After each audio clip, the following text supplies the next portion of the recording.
करता हूं कि आप लोग हमारे साथ न्याय कीजिए और बाकी हमें एसएसबी, सुप्रीम कोर्ट और हाई कोर्ट पर भरोसा है। यदि वो न्याय करते हैं तब तो हम समझेंगे कि इस देश में ज़मीर जिंदा है। अभी भी ज़मीर जिंदा है।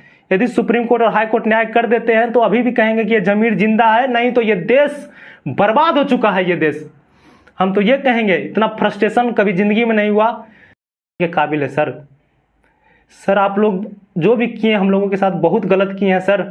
और जब तक ये जिंदा रहेगा सर, जब तक ये जिंदा रहेगा, आपका इस न्याय को तो कभी सपोर्ट नहीं करेगा सर। ये कोई भी बच्चा आज इतना डिप्रेस में जा रहा है सर कि अपने माँ बाप का क्या सपना दिखाते थे सर, सब कुछ आपने चूर कर दिया। को समझिएगा, पहले आप पूरा मुद्दा को समझिएगा, उसके बाद आप बताइएगा कि हम जो बोलने जा रहे हैं, अभी जो हम मन की बात बता रहे हैं आपको, ये मेरे साथ गलत हुआ है या नहीं हुआ है। आज जो है मेरा मन जो है फाइनली डिप्रेस्ड में हूँ, इतना डिप्रेशन में हूँ कि ऐसे इतना मतलब मन लग रहा है अजीब टाइप का कि मतलब आप सब कुछ होते हुए, हर चीज़ होते हुए आपको जो है ख़त्म कर दिया जाता है। मतलब ऐसा काम आपके साथ होता है कि आप जीने के भी लायक नहीं रहते हो। क्योंकि जब किसी का सपना टूटता है ना भाई, तो केवल वही दर्द समझ सकता है जिसके ऊपर वो बीता है। मेरा नाम अविनाश हुआ और मैं एयरफोर्स का एस्पिरेंट रहा हूं। सब दिन मैंने एयरफोर्स का ही तैयारी किया है। तो एक दो बार में मेरा क्वालिफिकेशन नहीं हुआ और लास्ट चांस जब बचा था तो 2019 के लास्ट नवंबर या दिसंबर में वैकेंसी आई थी, उसमें मैंने अप्लाई किया था। ये सोच के अप्लाई किया था कि ये मेरा लास्ट चांस है और इसमें हम जी जान लगा के जैसे भी निकालना हो, इस बार हमको निकालना ही निकालना है। इस तरीका से मैंने वो तैयारी किया था। और फाइनली कितना मेहनत लगता है एग्जाम निकालने में, वो केवल स्टूडेंट समझ सकता है कि उसके लिए मतलब पूरा देश दुनिया को छोड़कर, उस पूरा जिंदगी को अपना बर्बाद करके, मतलब अपना ऐश मौज सब कुछ छोड़ के बेचारा रात दिन मेहनत करता है कि वो काबिल बनता है कि ताकि आप वो एग्जाम क्वालिफाई कर सके। क्योंकि वो उसका पहला स्टेज होता है। एक एग्जाम क्वालिफाई करने के लिए उसको 4 साल संघर्ष करना पड़ता है। पहला साल में उसके पास उतना एबिलिटी नहीं होती कि वो एग्जाम को क्वालिफाई कर सके। दूसरा साल में क्या होता है, उसके पास एक्सपीरियंस थोड़ा सा आता है कि अच्छा ये लेवल का क्वेश्चन आता है। फिर उसके हिसाब से तीसरा बार में उसके पास बहुत ज़्यादा मतलब जब उसको प्रेशराइज हो जाता है कि बार बार एग्जाम नहीं निकल रहा है, तो वो अपना पूरा फोकस करके वो एग्जाम क्वालिफाई करता है। और वही सर पहले देखिए कितना स्टेज, एक स्टेज गुजरने में एक बच्चा को जिंदगी से पता नहीं सब कुछ त्याग के एक स्टेज निकालने में कितना मेहनत करना पड़ता है, वो केवल विद्यार्थी समझ सकता है, केवल एग्जाम निकालने में। और सर जो मेरे साथ हुआ है, आप लोग जो भी देख रहे हो, हमसे बड़ा हो छोटा हो, भाई बहन जो भी जहां से भी आप लोग देख रहे हो, आप इस मुद्दा को भटकाने का कोशिश मत कीजिए। जो हम लोगों के साथ हुआ है बहुत ज्यादा अन्याय हुआ है। हम इस अन्याय को एक्सप्लेन कैसे कर पाए, हम कोई नेता नहीं है कि जो स्पीच देना शुरू कर दें। हम कभी भी अपने लाइफ में कभी सोचे नहीं थे कि हम लोग के जैसा विद्यार्थी जो कि एकदम देश की सेवा करने का केवल जज्बा अंदर में हो और हमेशा एक ही मोटिवेशन हो। जब 10th में पढ़ते थे ना सर, तो हम 10th में दीवार पर लिख के रखते थे। 10th की हम बात कर रहे हैं, 12 के बाद सब सोचता है एयरफोर्स बनने का। हम 10th में जब गए थे ना सर, तब फिर भी दीवार पर हम चिपका दिए थे कि I want to join Indian air force and it is my last target. चाहे उसके लिए हमको जो करना पड़े, हम वो लिख दिए थे अपना। अब वो हम प्रूफ नहीं दिखा सकते क्योंकि जहां हम पढ़ाई करते थे वहां पर हम चिपका के रखे थे। पापा भी कहते थे ठीक है बेटा, मतलब फुल सपोर्ट में पापा थे कि बेटा एकदम अगर सपना है तो तुम उसके लिए जो करो, पूरा फैमिली सपोर्ट था। रात दिन बोलते थे बेटा ठीक है अगर सपना पूरा करो, सपना पूरा करो। हम भी सोचे थे सर, हम भी उम्मीद किए थे कि ताकि हमको जो करना पड़े हम अपना लाइफ को सेटल एयरफोर्स में ही करेंगे, चाहे कुछ भी हो जाए। 2020 में वैकेंसी निकली, मैंने एग्जाम देने के लिए मार्च में एग्जाम होना था, वो पोस्टपोन होकर नवंबर में जाके नवंबर 2020 में एग्जाम हुआ। बीच में कोरोना आ गया तो हमको लगा भाई तैयारी तो इतना हो चुका था कि लगा था कि एग्जाम हो जाए। एग्जाम में डिले हुआ, कोई दिक्कत नहीं है, हम उस टाइम कुछ नहीं शिकायत किए क्योंकि भाई ये कोरोना तो ऐसा महामारी है, ऐसा एपिडेमिक है कि कोई कुछ कर भी नहीं सकता भाई इसमें। तो हम उसमें कोई किसी बच्चा का, किसी के अंदर कोई शिकायत नहीं थी कि हम मेरा एग्जाम क्यों डिले किया गया, क्योंकि भाई ये नॉर्मल चीज़ है, ये हो सकती है, कोई बड़ी चीज़ नहीं है। अगर एपिडेमिक आ गया, कोई नहीं जानता उसके बारे में, कोरोना के बारे में कोई नहीं जानता था ये हो जाएगा ये हो जाएगा। तो फिर उस टाइम अगर डिले हुआ एग्जाम में तो कोई कुछ नहीं बोला। नवंबर में जाके एग्जाम हुआ, नवंबर 2020 में। उस टाइम एग्जाम होने के बाद दिसंबर में जाके या नवंबर लास्ट तक में जाके उसका रिजल्ट निकला। रिजल्ट जब निकली ना सर, उस दिन हम रात भर सब इंतजार कर रहा था, बच्चा रात भर वेट कर रहा था कि मेरा रिजल्ट पता नहीं होगा कि नहीं होगा। इतना जज्बा देश की सेवा करने का, सब हर एक बच्चा में इतना जज्बा है देश की सेवा करने का। रात भर जगे थे सर और 2 बजे रिजल्ट पता लगा कि रिजल्ट हुआ है। पूरा घर में इतना माहौल, मतलब इतना खुशी का माहौल कि 2 बजे रात को भी सब बहुत खुशी मना रहा था कि बेटा का रिजल्ट निकल गया है। सर इतना मेहनत के बाद रिजल्ट निकलती है सर, और उस टाइम तो केवल रिजल्ट की खुशी हुई थी। अगला स्टेज सर निकाल, हर एक बच्चा का एक मोटिव होता है कि जब तक पूरा हर चीज़ नहीं हो जाए वो उसके पास डर रहता है सर। उसके बाद एयरफोर्स में जब एग्जाम निकलने के बाद फेज 2 होता है। फेज 2 में 1-2 प्रोसेस नहीं होता सर, उसमें फिजिकल फिटनेस टेस्ट आपका लिया जाता है, जिसमें कि आप उस एबल हो, यदि आपके पास उतनी एबिलिटी है, उतनी फिजिकल फिटनेस है।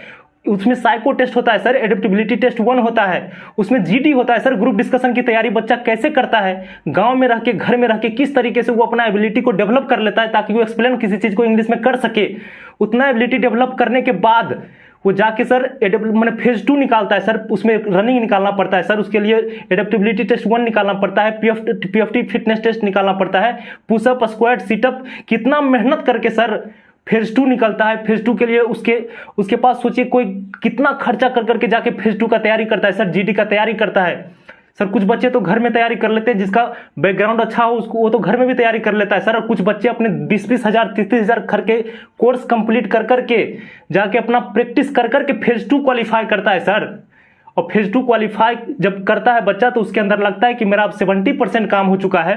अब वो बहुत ज़्यादा खुश हो जाता है, क्योंकि वो सेकेंड स्टेज था उसका थर्ड स्टेज जो होता है सर वो मेडिकल होता है। और ग्रुप डिस्कशन हिंदी में नहीं होता सर कि कोई भी इजी वे में आराम से निकाल सकता है। उसके लिए बहुत प्रैक्टिस करना पड़ता है सर। वो आप केवल यदि आपके बच्चा यदि इसमें क्वालिफाई किया है, वो आपका बच्चा और उसका गार्जियन वो दर्द को समझ सकते हैं। तो उनके लिए हम कहना चाहते हैं कि फेज 2 निकालने के बाद भी प्रोसेस खत्म नहीं हुआ सर, उसके लिए फिर होता है मेडिकल टेस्ट होता है सर। अब मेडिकल टेस्ट जानते होंगे आप लोग एयरफोर्स में, उसके मेडिकल के लिए तैयारी करने के लिए कि मेडिकल फिट रहने के लिए एक एक चीज चेक कराना पड़ता है सर। आप डॉक्टर के पास इतना खर्चा होता है, दांत साफ करवाइए, ईयर साफ करवाइए, हर चीज में 1000, 2000, 3000 कर करके 10,000 तक में जाके वो बच्चा दांत, नाक, कान हर चीज पूरा फिट होता है सर।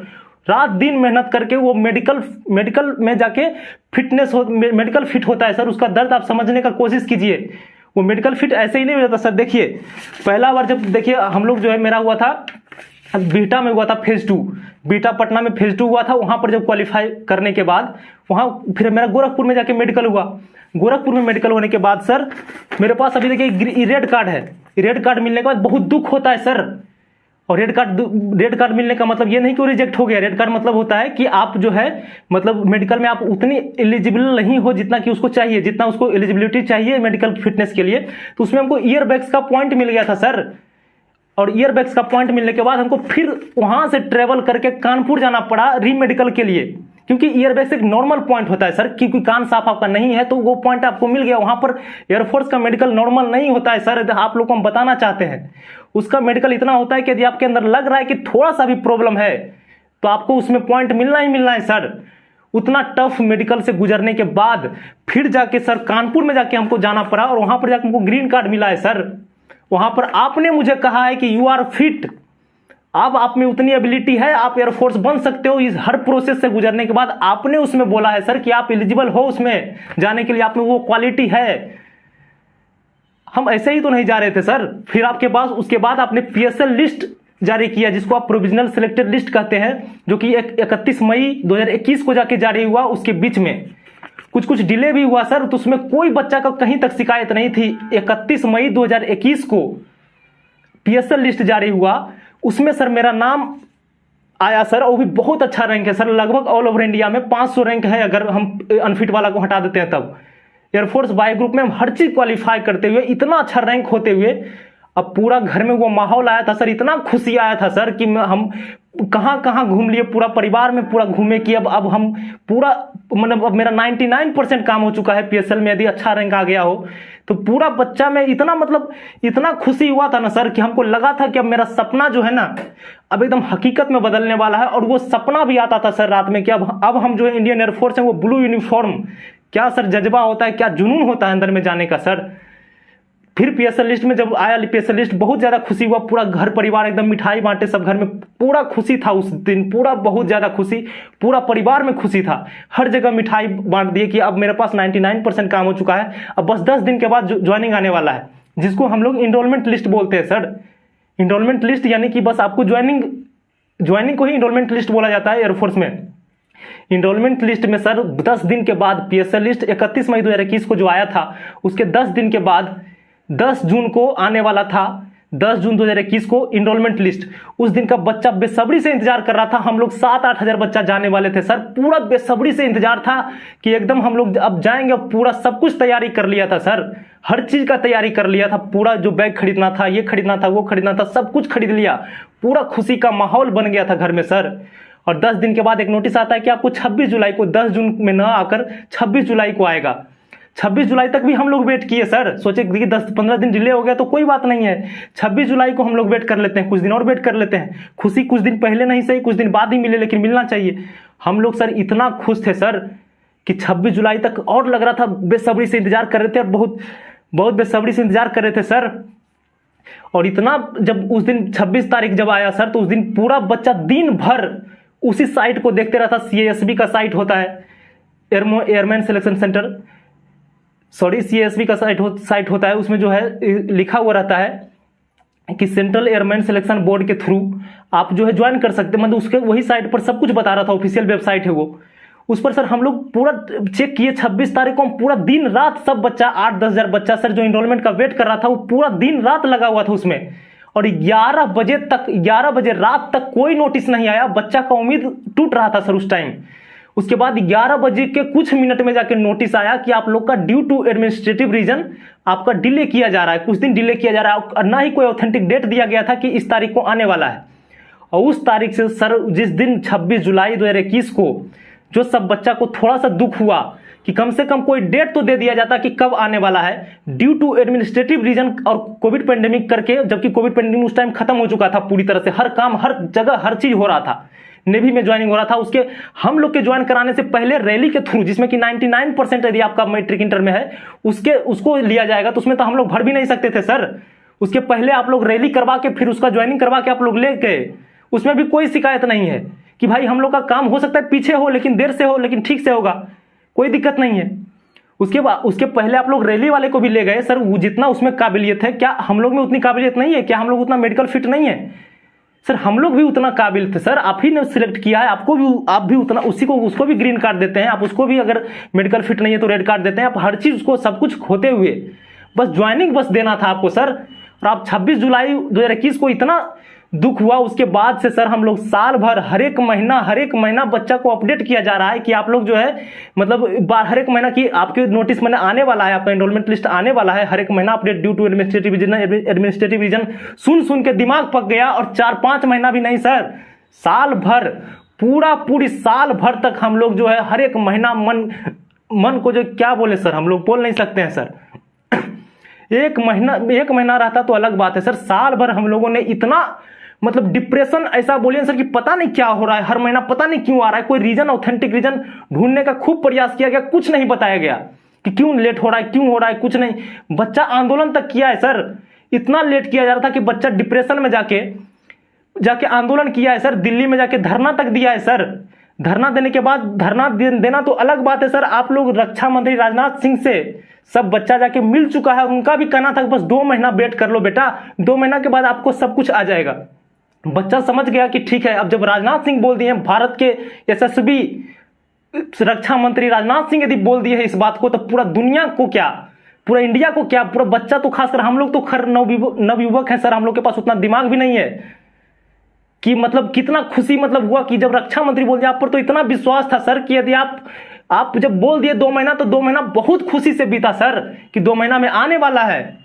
जब रक्षा मंत्री बोल दिए तो पूरा खुशी था सर, खुशी का माहौल था कि अब 2 महीना तक कम से कम बोल दिए हैं, तो भाई आप उतने बड़े SSB है, आपका बात तो बिल्कुल सही होगा सर। आपने 2 महीना के बाद आपका जो लिस्ट जारी होना तो दूर बात है सर, आपने पूरा वैकेंसी को ही कैंसिल कर दिया सर। ये बहुत हम लोगों के पूरा वैकेंसी को एक ठो, हम राजनाथ सिंह जी से क्या बोले हैं, तो हम बोलने के काबिल भी नहीं रहे सर। अपना आवाज हम उठाने के लिए भी पता नहीं, बोलना हमको बोलने में नहीं बन रहा है सर, हम किस तरीके से व्यक्त करें।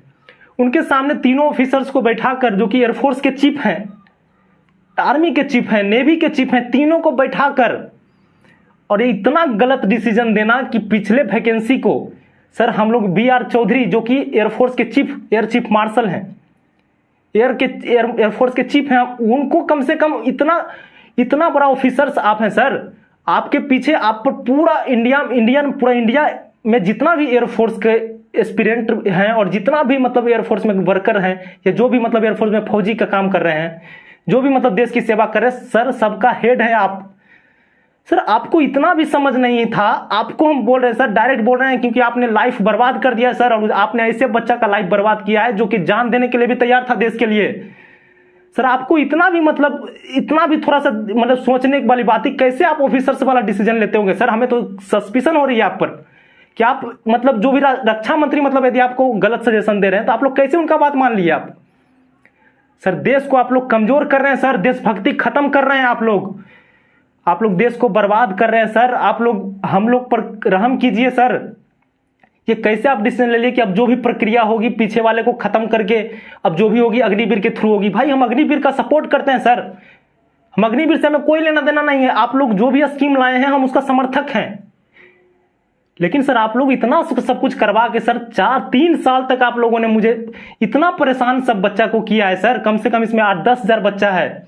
कितना बार खुशी, कितना बार दुख, कितना प्रेशर में कितना किस तरीके से बच्चा रहा है सर, और आप लोगों ने उसको कैंसिल कर दिया। सर हम और ज्यादा कुछ नहीं बोलने के काबिल है सर।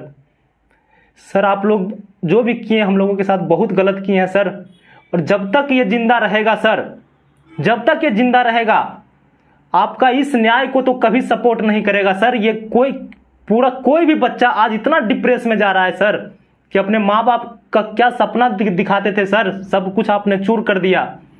हम उतने काबिल नहीं है सर कि मेरे घर वाले 10-20 लाख रुपया दे दे कि हम बिजनेस भी करने लायक रहे हैं।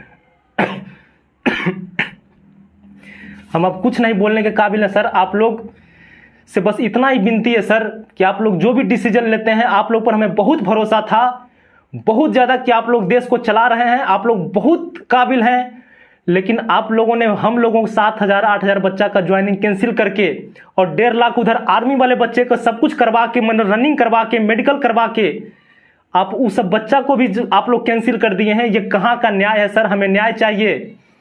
और आप लोग यदि न्याय देने के काबिल नहीं है तो हम लोग sir high court, supreme court तो जा ही रहे हैं, क्योंकि एक बच्चा कभी भी अपने जिंदगी में हाई कोर्ट, सुप्रीम कोर्ट का रास्ता नहीं देखना चाहता सर, ना ही आंदोलन करना चाहता है। हम लोगों ने कोई ऐसा गुनाह नहीं कर दिया था सर।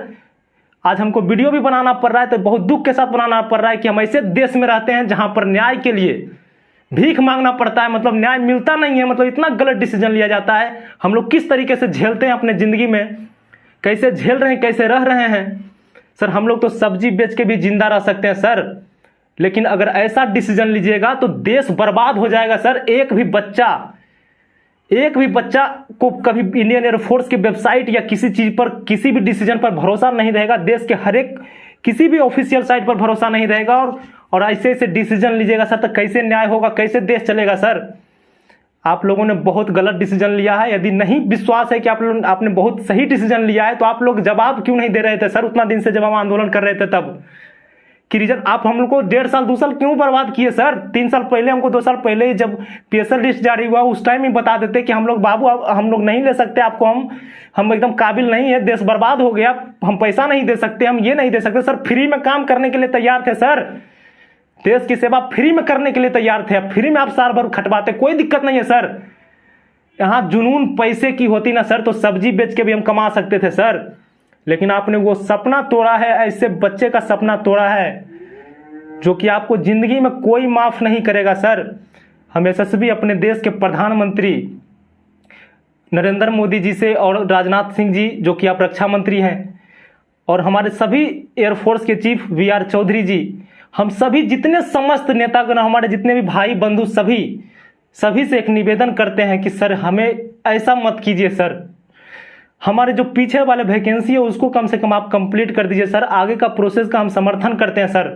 आप ये नहीं कर सकते कि आप बेटा तुम अपना काम के लिए तुम ये कर रहे हो सर। हम काबिल थे तब आपने मुझे काबिल बनाया, आपने मुझे कहा है कि यू आर सिलेक्टेड। मैं जान के सिलेक्ट तो नहीं हो गए सर। हम कोई भी प्रोसेस में यदि हम छट जाते तो आपको हम कहने के लिए नहीं जाते सर। आज ने हमारे साथ बहुत अन्याय हुआ है सर, ये तो मेरा दुख है सर। आप यदि गार्जियन का, जिस दिन प्रधानमंत्री जी अपने मम्मी को पैर छू के, जिस दिन दुनिया खुशी मना रही थी, जिस दिन प्रधानमंत्री जी अपने मम्मी का पैर छू के बता रहे थे कि हम भी एकदम देशभक्त हैं एकदम, और बहुत अच्छा दुनिया को लग रहा था, बहुत खुशी हो रही थी उस दिन सर। 7,000 8,000 बच्चे की माँ रो रही थी सर, 8,000 बच्चे की माँ रो रही थी, और मेरी मम्मी पापा को हम कभी जिंदगी में रोते हुए नहीं देखे सर। और आपने रुलाया है सर, क्योंकि आप इतना गलत डिसीजन लेके किए हैं। ऐसा गलत डिसीजन कभी जिंदगी में हम नहीं उम्मीद किए थे सर, हम नहीं उम्मीद किए थे। हम अब कुछ बोलने के काबिल नहीं हैं। बस यही कहेंगे कि आप लोग ज़्यादा से ज़्यादा इस वीडियो को शेयर कर सकते हैं, उसके अलावा आप कुछ मत कीजिए। अब बस वीडियो को शेयर कीजिए और इस मुद्दा को भटकाइए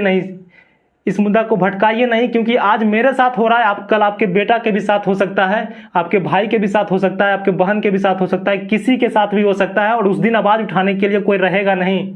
इस देश में अन्याय हो रहा है, और आप लोग किस देश में रह रहे हैं? यहाँ हिंदू मुस्लिम मत कीजिए। आप लोग हिंदू मुस्लिम से कुछ नहीं मिलने वाला है सर। यहाँ हर मुद्दा पर हिंदू मुस्लिम, यहाँ असलियत मुद्दा को तो दबाया जाता है। यहाँ पर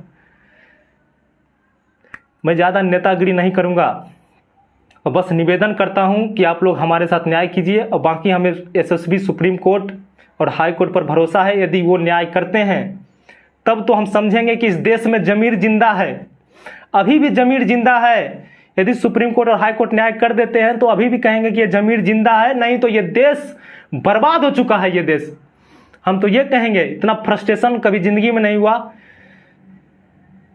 जय हिंद।